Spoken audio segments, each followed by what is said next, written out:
ನಾನು ನಿಮ್ಮ ಟೀಚರ್ ಶಿವಲೀಲಾ ಶ್ರೀಮಂತ್ ಅಂಧಾರೆ, ಜಿಲ್ಲಾ ಪರಿಷತ್ ಪ್ರಾಥಮಿಕ ಕನ್ನಡ ಶಾಲೆ ಇಂದಿರಾನಗರ್ ನಾಗರಸೂರು. ಇಂದು ನಾವು 2ನೇ ವರ್ಗದ ಭಾಷೆ ಈ ವಿಷಯದ 19ನೇ ಪಾಠದ ಬಗ್ಗೆ ಅಭ್ಯಾಸ ಮಾಡೋಣ. ಕಥೆ ಎಂದರೆ ಯಾರ್ಯಾರಿಗಿಷ್ಟ? ಹಾಗಾದರೆ ನಿಮಗೆ ಗೊತ್ತಿರುವ ಕಥೆಗಳ ಹೆಸರು ಹೇಳಿ. ಅಕ್ಬರ್ ಬೀರ್ಬಲನ ಕಥೆ, ಜಾಣನರಿ ಕಥೆ, ನೀರಡಿಸಿದ ಕಾಗೆಯ ಕಥೆ, ಹೀಗೆ ಅನೇಕ ಕಥೆಗಳಿವೆ. ಹಾಗಾದರೆ ಇಂದು ಇಲಿ ಮತ್ತು ಕಪ್ಪೆ ಈ ಪಾಠದ ಕಥೆಯನ್ನು ಅಭ್ಯಾಸ ಮಾಡೋಣ.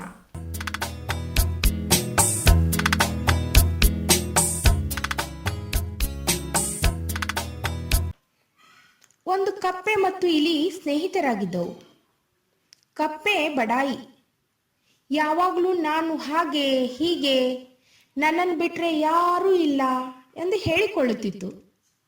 ಸದಾ ಅದರ ಮಾತು ಕೇಳಿ ಬೇಸರವಾದರೂ ಇಲಿ ಸ್ನೇಹದ ಕಾರಣದಿಂದ ಅದನ್ನೆಲ್ಲ ಸಹಿಸಿಕೊಂಡಿತ್ತು.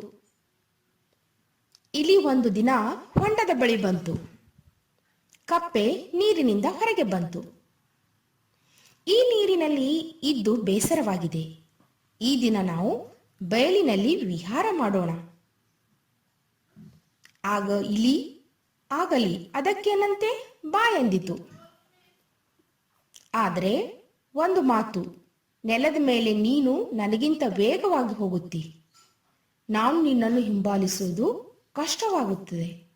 ಆದ್ದರಿಂದ ನನ್ನ ಕಾಲಿಗೂ ನಿನ್ನ ಕಾಲಿಗೂ ಒಂದೇ ದಾರದಿಂದ ಕಟ್ಟಿಕೊಳ್ಳೋಣ ಎಂದು ಕಪ್ಪೆ ಹೇಳಿತು.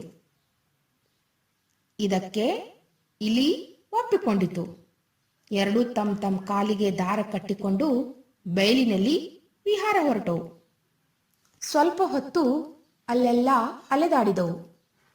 ಮತ್ತೆ ಅವು ಹೊಂಡದ ಬಳಿ ಬಂದವು. ದಾರ ಬಿಚ್ಚಿಕೊಳ್ಳುತ್ತೇನೆ, ಸ್ವಲ್ಪ ಇರು ಎಂದು ಇಲಿ ಹೇಳುತ್ತಿದ್ದರೂ ಕೇಳದೆ ಕಪ್ಪೆ ನೀರಿಗೆ ನೆಗೆಯಿತು. ಅದರೊಂದಿಗೆ ಇಲಿಯೂ ಹೊಂಡದಲ್ಲಿ ಬಿತ್ತು. ನಾನು ಮುಳುಗುತ್ತಿರುವೆ, ಕಾಪಾಡು ಎಂದು ಇಲಿ ಅರ್ಚಿಕೊಂಡರೂ ಕೇಳದೆ ಕಪ್ಪೆ ನಗುತ್ತಿತ್ತು.